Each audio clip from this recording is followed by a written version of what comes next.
गुफ्तगू किसी भी शख्स के ख्यालात और अफकार का आईना होती है। आज भी लफ्ज़ जुमले के तराजू में खास व आम इंसान के किरदार तुलते हैं। ओहदों पर मौजूद अवामी नुमाइंदे इखलाकी नौकर भी होते हैं और उनके अच्छे बुरे अक़वाल व अफ़आल अवामी चलन बनाने में अहम किरदार अदा करते हैं। ओहदेदारान के कौल व फ़ेल की निगहबानी के लिए एक ज़ाब्ता अमल सरकारी तौर पर वज़ा और नाफिजुल अमल करना बेहतरीन तर्ज हुक्मरानी में शामिल होता है। मुंह में आया बक दिया जैसा चलन ओहदों पर मौजूद लोगों की जगहसाई के साथ ही उनके वाबिस्तगान के लिए भी शर्मिंदगी का सबब बनता है। नाजरीन, अलग की स्क्रीन से कल ही पीपल्स पार्टी के सीनियर रहनुमा नबील गबोल के ख़वातीन से मुतालिक नाज़ेबा बयान पर एक तफसीली रिपोर्ट नशर हुई थी। आज हम नबील गबोल के इजहार शर्मिंदगी पर बात कर रहे हैं।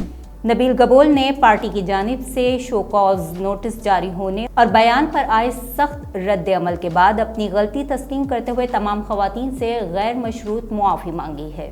समाजी राब्ते की वेबसाइट ट्विटर पर अली रज़ा गिलानी के ट्वीट के जवाब में पार्टी रहनुमाओं और मुख्तलिफ सहाफ़ियों को टैग करते हुए नबील गबोल ने अपने नामुनासिब बयान से मुतालिक लिखा कि मैं अपना बयान पार्टी की जानिब से मौसूल होने वाले नोटिस के जवाब में जमा करवा चुका हूँ, जिसमें वाज़ेह किया है कि मेरे बयान को सियाक़ व सबाक़ से हटकर मनफी अंदाज में फैलाया गया। इसके बावजूद मेरे अल्फाज से जिन ख़वातीन के जज्बात को तकलीफ़ पहुँची, अपने बयान पर उनसे दिल से गैर मशरूत मुआफ़ी चाहता हूँ।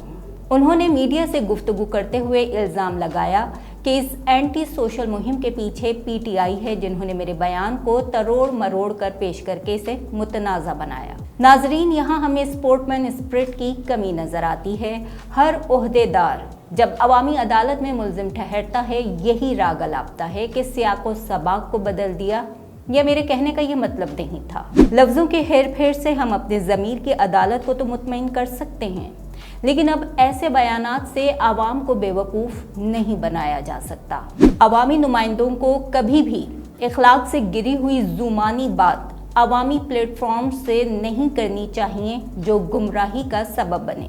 पता नहीं उनके इस बयान पर कितनी ख़वातीन उन्हें मुआफ़ करने की हिम्मत कर पाई होंगी, लेकिन इस प्लेटफॉर्म का इस्तेमाल करते हुए मैं एक बेहतर इखलाकी मुआशरे की तश्कील के लिए गबोल साहब की इस लग़्ज़िश को मुआफ़ करती हूँ और चाहती हूँ कि आम व ख़ास तमाम मर्द औरतों के लिए अपने मोहतात कौल व फ़ेल से एक बेहतर मुआशरे की तश्कील में मुआवनत करें, ताकि हमारी बहनें और बेटियाँ अच्छे माहौल में अपनी फ़ितरी सलाहियतों से मुल्क की तरक्की के लिए अपना किरदार अदा कर सकें।